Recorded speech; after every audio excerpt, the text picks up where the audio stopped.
the transformation of our society starts with the individual. We all need to do our inner work, right? Both overcoming our limiting beliefs and also understanding what privilege we have and how we can use it. It starts with the inner work of the individual, but it has a collective effect.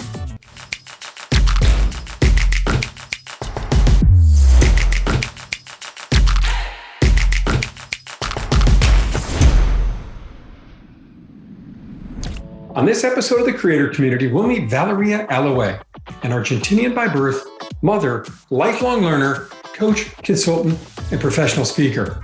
We'll learn what brought Valeria to the US and what drove her passion to understand why Latinas are underrepresented in leadership positions and compensation. We'll follow Valeria's painful journey of self-discovery that opened her eyes and mind to understanding and overcoming her limiting beliefs and how that drove her to help others through their struggles as Latinas.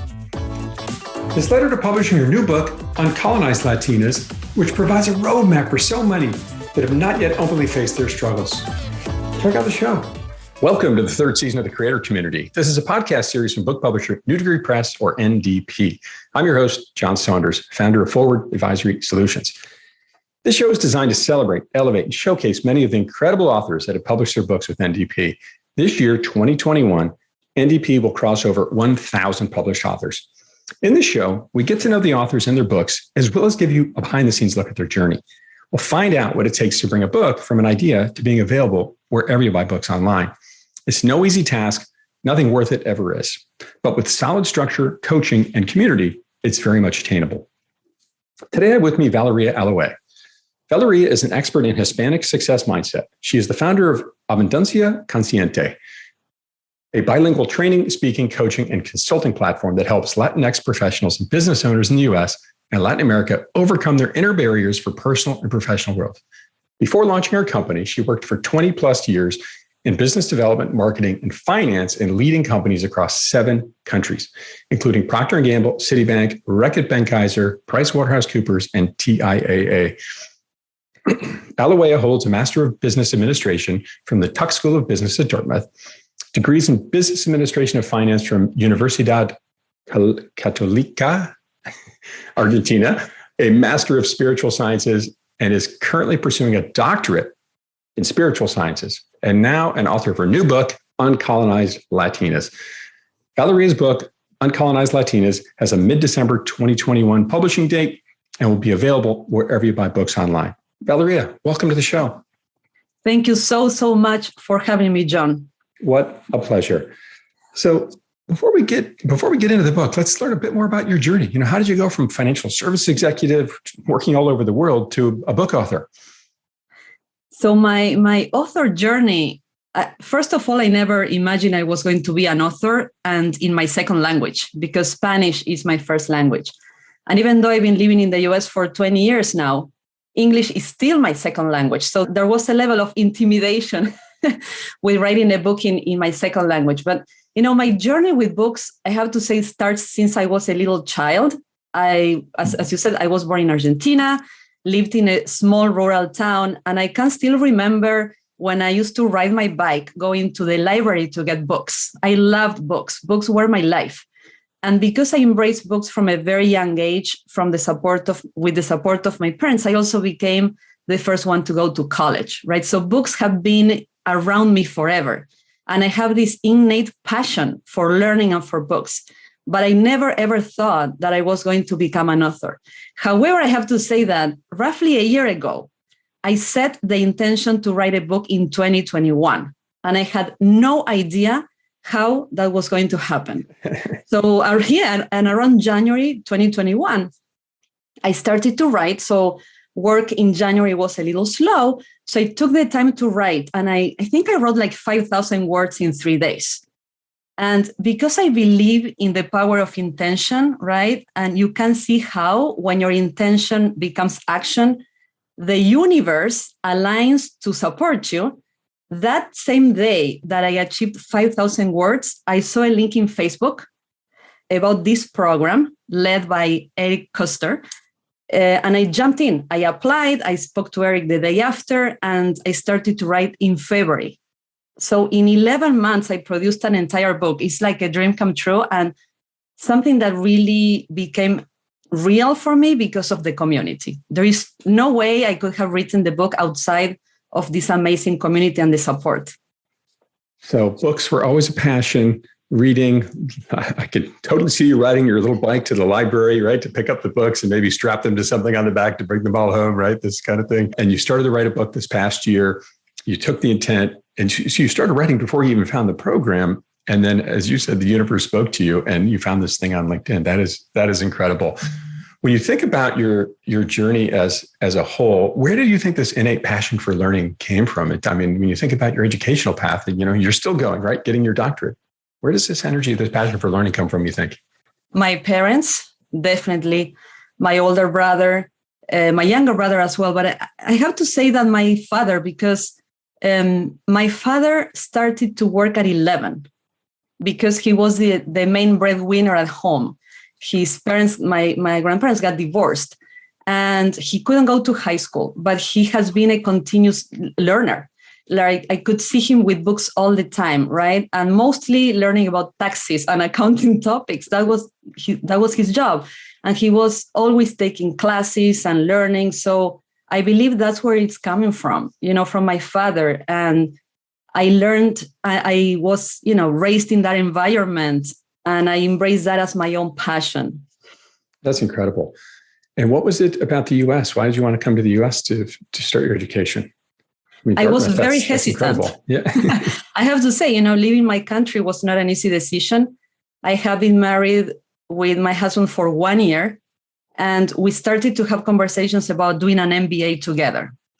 And I was very hesitant because I was afraid of going into, I knew some English, but I was very, I was afraid of going to another country that was so far away from home, far away from family. But I took the risk. Back in 2001, Argentina had a huge economic crisis. So that was a little bit of an invitation to try something new. And we decided to come to the US. Both of us got our MBAs. And I remember I told my husband, I'm going to be there for 3 to 5 years. And then we come back to Argentina. And that never happened. I have to say that 7 years after moving to the US is when I started to feel home. The first 7 years were, very stressful in a way, a lot of adjustments.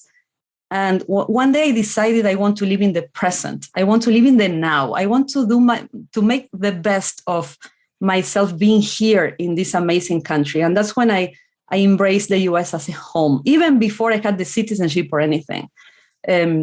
So that's how that happened. It's been 20 years. I cannot even believe it. It's been a long time already. That's incredible. So you were thinking about it. There was a bit of a spark that ignited you, the recession in Argentina. You were thinking about leaving. It gave you sort of a prompt to do so. And then after 7 years, I really like this thought you shared, which is I wanted to live in the now.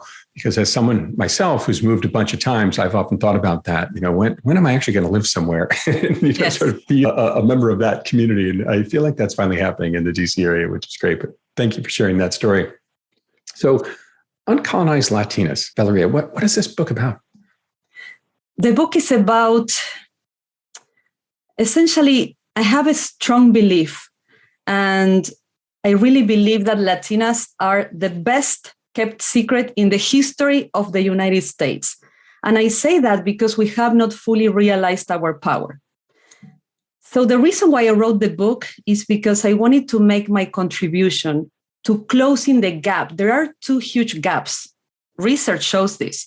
There is a leadership gap and a wealth gap.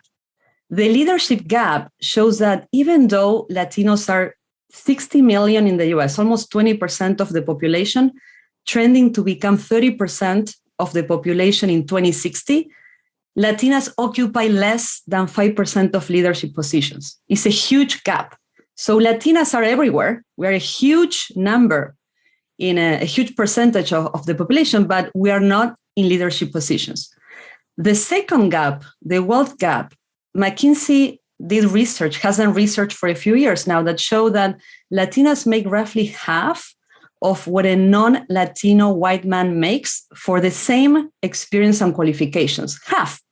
So it takes a Latina 2 years to make the same money that a man makes in 1 year, right? And the book takes a different approach because you could argue, yes, there are systemic issues, lack of equality, lack of access. Yes, that's real. It's changing, but it's still a reality in the system. But the book has a different approach. And the book is about what can I do as a Latina by taking full personal responsibility? What changes can I make? Where can I affect my life? Not by waiting for the system to change, but by taking full responsibility, right? So the book lays out essentially the personal and cultural limiting beliefs that hold us back as Latinas the most, particularly immigrant Latinas and daughters of immigrants. And a few examples are scarcity, believing that there is not enough for all, so Latinos compete with each other. Scarcity also in the sense of I feel that I'm not good enough, right? So the imposter syndrome as well. Colorism, that is real in the Latino community, is the preference of white-skinned Latinos compared to Afro-Latinos. There is a reality of colorism in the Latino community. And one more that is very important and prevalent is silence, that we have this belief in the Latino community that if we speak up, we're going to create trouble for ourselves. So the Latino community is quite a silent community. So the book lays out all of these limiting narratives so that we can be more aware of them and overcome them towards closing those gaps. But there is another why that I have to share, that is my legacy. I have a daughter, she's 14, her name is Valentina, and I want her to have this book as a tool for her to really understand that she's equal, that what she has to contribute makes a difference, that her voice matters, right? And for her to know that success is a choice and she can do it. And one more thing that I wanted to share with you is I have this story from Carolina, that is a leader in Wall Street. And she put it beautifully. I interviewed her for my book, and she said, success is an inside job. It took her to really connect with who she is inside and to do the inner transformation before she saw the results outside. Success is an inside job. I love that. What a great concept. And I really like this mindset around helping people overcome these limiting beliefs. And, Uncolonized Latinas, that title, I think, is tied to a core element of these limiting beliefs, right? Can we talk a little bit more about that? Yeah, so I chose that title because through my interviews, I interviewed 55 Latinas. I read 80 research reports. I worked with 4 Latino PhDs to conduct my research. So it was an extensive research. And something that came up is by understanding what holds us back, there is this mindset that I call that in the book, the colonial mindset. So it comes from when our countries in Latin America were colonized, right? And the impact that had on not only the Native Americans living on the land, but also the future generations born in that land. Because if you look at me, I look European, right? But I was born in Argentina, and I was born in a culture, right, that was impacted by colonization. So I saw that colonial mindset in myself. I felt inferior when I came to the US.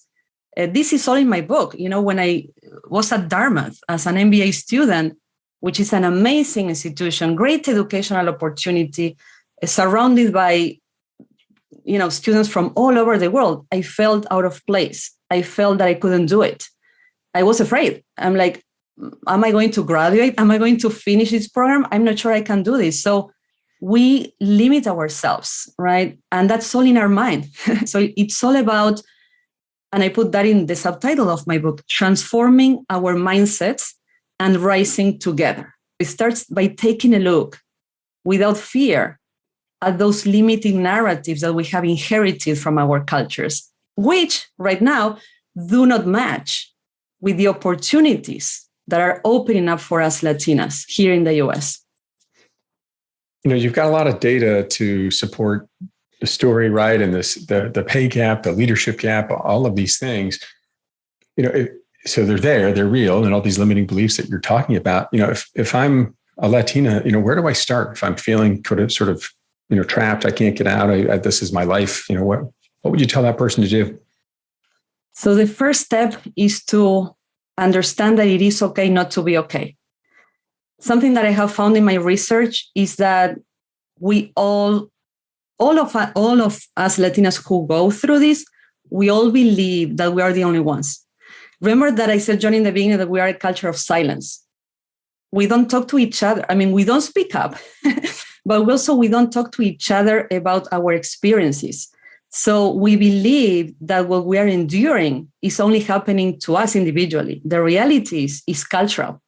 So a good way to start is to really understand that what you're going through, it's okay. You're not alone, right? That's the first step. A second step would be to take the time to become more aware of the particular narratives that are running you so that you can make a change on the spot. It's like you stop it, you change the CD, and you create a new narrative for yourself. So that's the first step.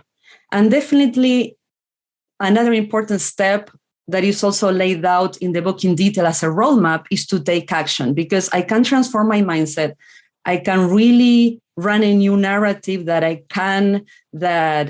life of success, whatever that means for me, is possible. But unless I take action in my life, nothing will change, right? So that's extremely important to start first inside, but also to take assertive action in ways that will move the needle in your life.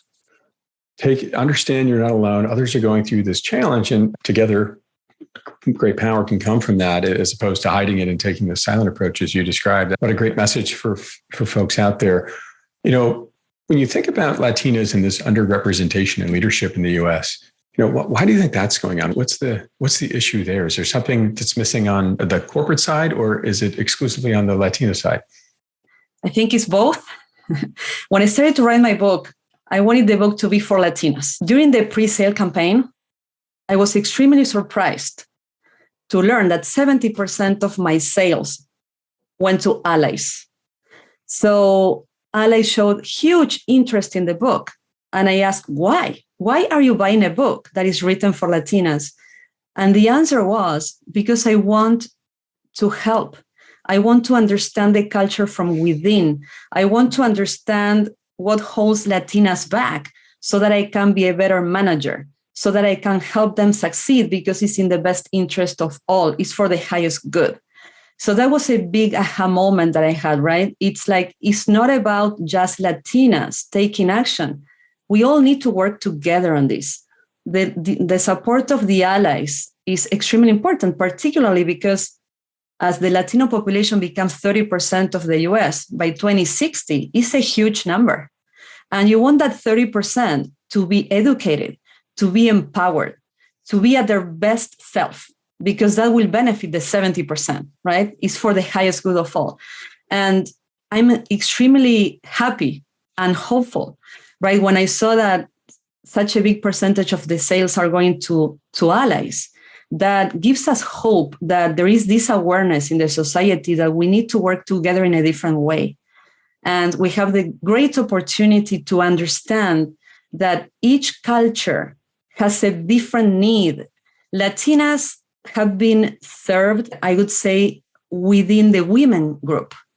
If you talk to organizations and corporations, in the past, trainings were directed to women as a whole. Now they are understanding that white women, Black women, and Latinas have different needs, right? And they need different tools. So that's something that is very new in the market that I have seen as a trend, I would say in the last year, essentially. So not just putting women in one category, but separating them, if you will, into their own specific categories and their specific needs. Any thoughts on how to differentiate the needs of those audiences, or Latinas specifically? What are the needs of the Latina community? Yes. So something that I wanted to point out is that this is not about creating division or labeling people, right? This is not about putting them into categories, but it's about going deeper and understanding that the needs of a Latina immigrant or a Latina who is a daughter of immigrants are different from a white woman that is born in the US, right? And one of the major differences that I have found, and this comes from my 20 years in corporate, the immersion in the Latino community, and also my immersion in the non-Latino community. I've been working in corporations, I was usually the only Latina in the room. So I've been immersed in both cultures, right? And one of the main differences is, what I mentioned before about those personal and cultural limiting beliefs, very inherent, the colonial mindset, right? Feeling an imposter, feeling that you are not good enough, or doubting yourself. That's what it is you get new opportunities for leadership, you're promoted, you access these new spaces, and deep inside, Latinas feel, I'm not sure I'm up to this role. So that self-doubt, is a huge detriment for success for the person and for the organization. And it's very inherent in first-generation Latinas who access academia and who access professional spaces. Now, I wanted to share with you a statistic that is very eye-opening. 30% of the Latino population is younger than 18 years old. So it's a very young community. And 45% of Latinos stepping into college are first generation in their families to step into college, compared to 20% of whites.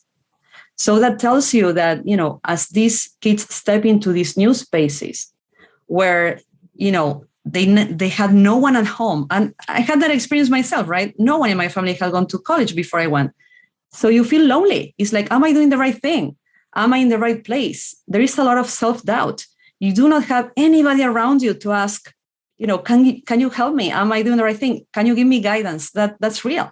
So these unconscious beliefs get triggered when you access these new spaces. And that's one thing that is very particular about the Latino population, very different from other groups. That if they enter a new space outside of their culture, outside of their family, their norms, not having a role model, it's even more of a challenge to navigate, not having that roadmap maybe they've seen somewhere with other family members. So for you, yes, Valeria, 20 years sitting in rooms with being the only Latina, as you said, how did you overcome those limiting beliefs? Or did you help them? What a great question. So I had a big life lesson. Thank you for asking that question, because I overcame my sense of being uncomfortable, working harder, and not asking for what I needed. So essentially in 2016, I burnt out, right? Because I was overcompensating by putting more adrenaline into it, more personal effort. And it was never enough, right? When you deep inside feel that you need external validation constantly, that is a very fast track to exhaustion. And that's what I did. I worked harder. I studied more. I put more hours, a lot of pressure, personal pressure, which was unnecessary. I did really well, but I was not enjoying my success. It was all about adrenaline and what's next. In 2016, I burnt out. And that's how I had to learn to do it completely different. That was my wake-up call. I need to look inside and see what is driving me. I'm being unconscious. Something is going on that I'm not seeing. So that's when I started to do a lot of in-depth work with myself. And I learned to drive my life not from adrenaline, but from enthusiasm, to really connect with my purpose and to do, my energy comes from my passion about doing things, not from the adrenaline of pushing harder in a way. But 2016 was the year where my life started to, essentially life stopped me and I couldn't continue going that way. It was not good for anybody. And that's when I had to pivot into a new way of doing things and learn to do things differently, starting with transforming my own mindset. So 2016 hit this wall, if you will, realized you had to make a change. For those that might be struggling with this, what were there some signs that really made you realize? Because I'm sure you'd been running at a high velocity for many years at this point. What was the tipping point for you? How did you recognize it? And what were the immediate steps to kind of break the habits to move past it? Emotionally, I was not feeling well, but I ignored all the signs. I was uncomfortable, but I kept pushing. So when it starts with the emotions first and you do not pay attention, it starts going into your physical body. And I started to have headaches. My shoulders were in pain all the time. I disregarded as well. I ended up with arrhythmia. So at some point where your emotional life is out of balance, your body will tell you. But when your body is already showing those signals, you have to take immediate action. That's a red light right there. Because if you don't pay attention when it becomes pain, chronic pain, migraines, arrhythmia, that's the time to stop. If you don't pay attention, you're going fast into, the wrong way. So I have to say that I got myself out of there through many tools. As I said before, one was about connecting with my inner essence, in a way, my inner wisdom, to just stop and take the time to get to know myself. I had been working so hard that I did not even appreciate who I was. So it took that, I would say, self-love to appreciate my journey, to appreciate my value, and to start liking who I was. That was a big one. The second one was therapy. I did therapy. There is a huge stigma in the Latino community when it comes to therapy, because growing up, we all heard that therapy is for crazy people. That's what our culture. Isn't Argentina famous for therapists? Yeah. Everywhere in Latin America, I have to say that there is this stigma. I mean, therapy. More college students are going into psychology, right? Psychology. But there is still a stigma because we were raised hearing that therapy is for people who are really imbalanced. So there is a huge stigma. And that's why the mental health crisis that we're seeing with COVID is impacting the Latino community significantly. There is a lack of access, but also there is a cultural stigma. So I would say that you were asking me about what steps do you take, right? So, and I mentioned, take the time to know who you are, to understand the value that you bring, to start to like yourself more, but also do not be afraid to ask for help. Do not be afraid to reach out. It may not be a therapist, it may be your tribe, but you need to talk about what's happening to you. In the beginning, I said, it is okay not to be okay. And we need to talk about, bring it out of your system. That as a first step is critical. Then there is, of course, everything that comes to sleeping well, nutrition, taking care of your mental health, emotional health, physical body, micro steps. Incorporate micro steps, little changes that can take you in the right direction, pivot in the right direction. Making little shifts, recognizing that what your passions are, understanding yourself. I appreciate this concept of self-love. Sometimes people feel guilty thinking about that, right? And because, I'm thinking about myself, I'm not thinking about others all the time. And that can be a hurdle for folks. So was that an issue for you? And so how did you overcome that? Yes. As a mother, right?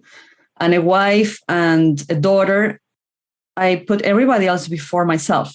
And that's also cultural in the Latino community, particularly for women, because many of us were raised looking into our mothers and grandmothers, mostly attending the family.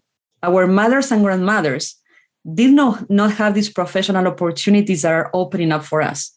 So when we as first generation step into these professional opportunities, we also want to keep the role that we inherited from our culture, right? What we are supposed to do as women. So we try to check all the boxes. And I personally have to say, in my own experience, I wanted to be the perfect daughter, the perfect wife, the perfect mother, and also a great professional with my own career full-time. And there is no physical way, it's not possible to do it all perfectly, particularly because I was not delegating anything. I wanted to do it all by myself, right?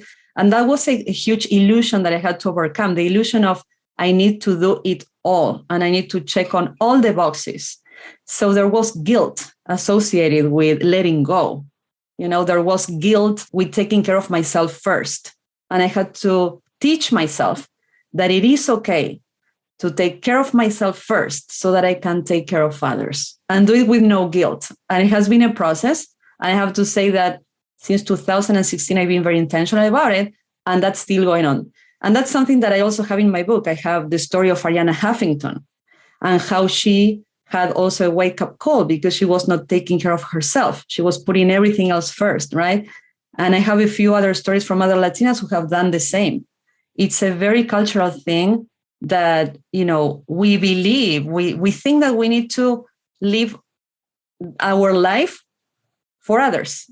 And then I ask myself, where am I in my life? I'm living my life, but where am I in my life? I was not finding myself in my life. That's when I had, to start doing things completely different and realize that it is okay to feel guilty and that I have the opportunity to release the guilt. It's experiencing it and also knowing that it is okay to release the guilt. I don't need to feel guilt. I feel like the whole thread of your book just came in these last thoughts you just shared, which is, the colonized Latinas always sort of feeling like have to be subservient to others, focusing on helping others all the time, parents, family, business, all of those around us, we have to serve first.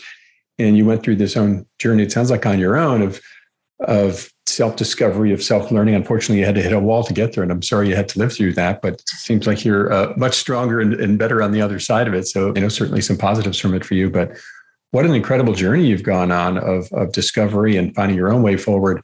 And I really appreciate this concept of taking small steps. Many times we think we're trapped. I have to get from here to this, the other side of this big bridge. And it's simply impossible to, make those 50 steps, right? But sometimes that first step is the hardest one to take, but it doesn't have to be huge. And I really appreciate that message of incremental change. When you think about this journey for you, Valeria, how do you think this book and this going through this process has changed you? Oh, significantly. I have to say that I thought my book was going to be about this, and it became about this. When I started to connect with other Latinas, in half of the interviews, we both cried because creating the space, the safe space to connect with another Latina from the heart and to truly listen, right? That changed me entirely. I learned so much about my own community. I learned that because I knew I had seen already how these patterns, these unconscious patterns and cultural beliefs were coming up. I had seen that for a while. That was a commonality. But what I didn't know, for instance, was the existence of colorism. And I have to say that's because I'm white. But by listening to the stories of Afro-Latinas, and Afro-Latinos make up 25% of the Latino community, it's a huge number. When I listened to the stories of Afro-Latinas, that came front and center, how colorism has impacted and has, in a way, slowed down the progress of our community. It has created division within the community. So that has been a big aha moment for me, and also a calling to, as a white Latina, how can I make a change or make a difference, right? And a big learning was, I do not need to empower anybody, right? My role is not to empower people. Afro-Latinas and anybody else bring inside their own power. They are already powerful. My role as a white Latina, when it comes to Afro-Latinas, for instance, is when I come into spaces where I'm the only Latina and there are no Afro-Latinos in the room, that I advocate, right, for another chair to open up. And I just open the door. They come in and they do their magic. They have power.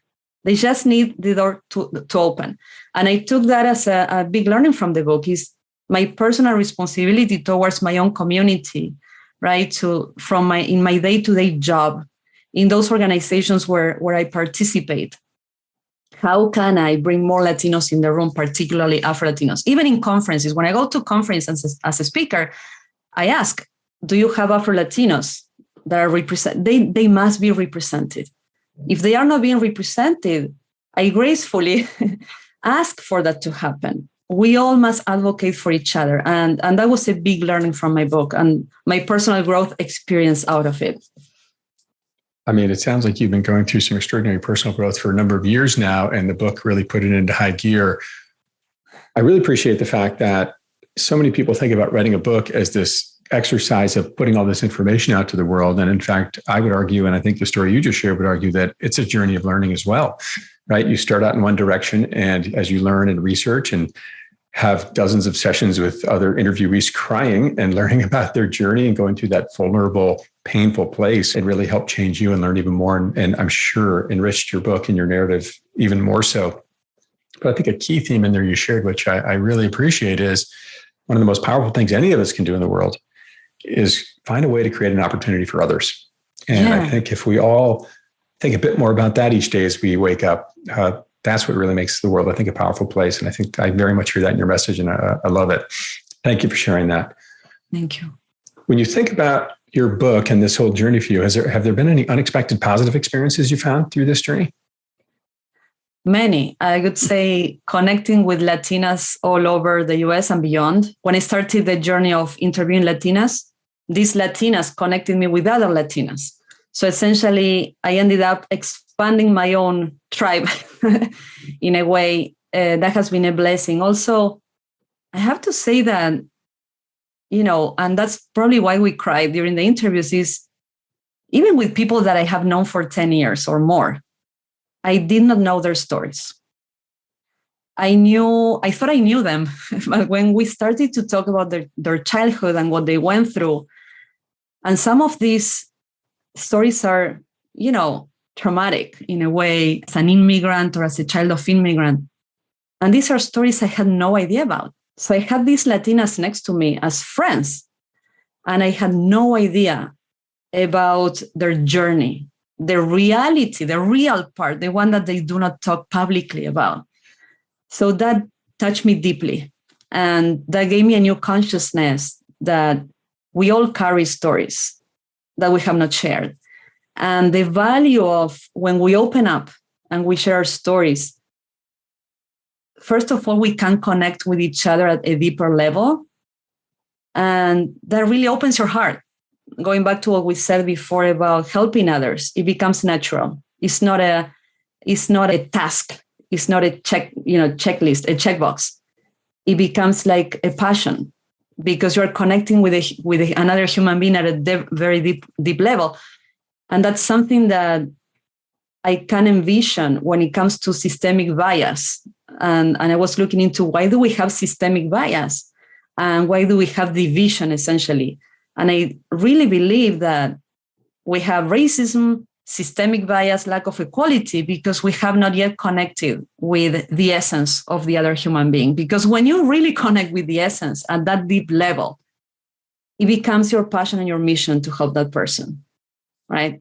You become you start advocating for others. You realize your privilege and you use your privilege in a positive way to help others. So that has been, the major transformation a new consciousness, I have to say, that I acquired through the process of writing a book. It's been a lot of work, crazy work, but worth every second of it, every second. A new level of understanding of yourself, a new level of understanding of others. And I think it all started with being a bit curious, being a bit vulnerable, and being a bit empathetic to take the time to understand others. And as you said, I think many of us could say this, we don't necessarily know the story and the struggles that even some of our closest friends and colleagues have gone through. Taking the time to understand that story, I think, is incredibly important. Yes. Because once you understand that story, you can have a deeper understanding of what they've been through and how maybe you could help each other navigate that circumstance. What a great positive takeaway from your journey here. When you think about the book overall, Valeria, Uncolonized Latinas, what do you think is a key message you'd like readers to take away? The key message is that the transformation of our society starts with the individual. We all need to do our inner work, right? Both overcoming our limiting beliefs and also understanding what privilege we have and how we can use it. It starts with the inner work of the individual, but it has a collective effect. And we all need each other. If we're going to do things differently, if we're going to live as a society in a completely new level of equality, access, right? We all need to work together. That's the key message. It will take that Latinas step out of the shell of fear and ask for help. And the book offers a roadmap about that, how to build your personal brand, how to build your network, how to access sponsors and mentors. And Latinas need to do that, right? We need to start asking for what we need. but also from the allies, right, is understanding how can I support Latinas from my space of privilege. It will take that we all work together as a new collective. So that's the key message, is the work starts in the individual, it starts internally, it translates into action, and the impact will be in the collective.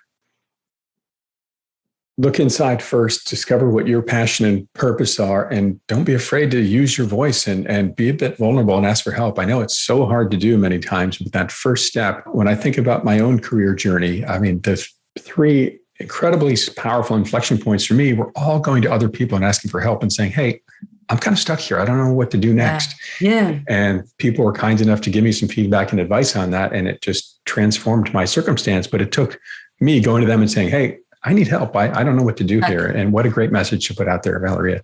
And people love to help. People love to help. But they aren't going to come to you to offer it unless you ask, right? You have to make the first step many times. So yes. Uncolonized Latinas, working together, understanding yourself. What are the bigger goals for the book? What's next for you and Uncolonized Latinas? So I've been thinking a lot about what's next for the book, because the book opened a door for me, right? And I have to say that the book invited me to continue working on my own limiting beliefs, right? In my growth journey. And part of that is to realize that I cannot do this alone, right? There is a huge opportunity, definitely, in the Hispanic market. And the book, in a way, is becoming a platform in which we all rise. So the opportunity that is showing up with this book is to go to organizations where I will bring other Latinos with me, right? That we all rise, that we all have new opportunities, and to go into those organizations and offer leadership training for Latinas, coaching for Latinas, consulting for companies, right? That we can also go beyond the professional space, that we can go into schools. That's where the next generations are. And that we can have these conversations with younger Latinos, right? That we can lay out the cultural limiting beliefs that we have, that we become more aware of what's holding us back. But this is a new collective in a way. We all rise together. That's where I see the book coming, is in a way creating consciousness and also starting a movement in which Latinas will have the opportunity to essentially access more opportunities for themselves, their personal growth and their professional growth. I think it was Thomas Jefferson that said every generation needs a revolution or a movement. And it sounds like you found the one for Latinas of 2021 here, Valeria. What a great story of understanding, of growth, of rising together. And it sounds like there are many, many days and years ahead for this journey, but certainly some very positive things on the other end of it. As you said, growing your network and learning from new people. I saw a great quote on your book from Elba Escobar, actress, TV host, singer, and writer, that I thought was pretty fascinating to share about your book. She said, the purpose of this book is invaluable. The mere possibility of understanding at a glance the misunderstood loyalty to our limiting social, cultural, and family beliefs and how they are developed and how they have developed a trend that has not allowed us to reach our full potential as Latina women is absolutely revealing and a huge service that we will cherish forever. I mean, what a great quote from Elba. How did that make you feel to get that quote from her? Elba is a person that I admire deeply. I've known her for a few years now, and getting that quote from her is a blessing and also an inspiration. It keeps me going. It's in a way that embrace from another Latina sister that says, we're on this together. I see you, I hear you, we got this. That's what I get, from that quote. What a beautiful quote for her to share with you and really capture the essence of your story and continuing the theme of rising together and helping you push this movement forward. So excited for you, Valeria, and the book. Congratulations. If people want to learn more about you and the book, where might they go? To uncolonizedlatinas.com or to my Instagram account, Valeria Aloe _author. Unbelievable story, a journey of learning, a journey of helping others, a journey of being curious, discovering ourselves even more and feeling that power to go out and do the things that we're capable of, but breaking through that vulnerability or that challenge of that might be holding us back, that limiting belief. What a great and positive message to share. Thank you so much for being on the show today. Thank you, John, so much for this opportunity and also for your amazing support in this journey. I really value that. Thank you so much. You're too kind. Uncolonized Latinas, Transforming Our Mindsets and Rising Together will be available this December 2021, wherever you find books online. I'm your host, John Saunders of the Creator Community.